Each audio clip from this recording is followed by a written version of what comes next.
Изо-студия «Паскаль» начала свою работу в 2008 году на базе Республиканского центра художественного и технического творчества «Созвездие».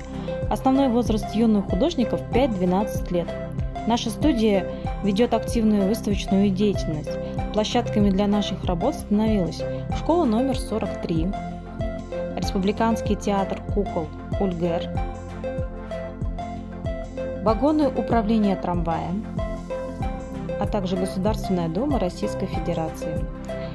С 2018 года совместно с Республиканской детско-юношеской библиотекой изо-студия «Паскаль» проводит регулярные тематические выставки детских рисунков.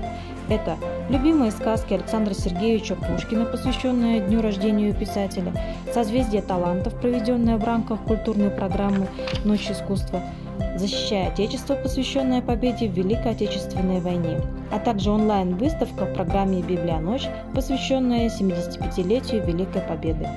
Октябрь стал площадкой для новой выставки наших воспитанников «Мир науки глазами детей», посвященной празднованию Года науки и технологий в России. Выставка представлена 19 работами детей в возрасте от 6 до 13 лет.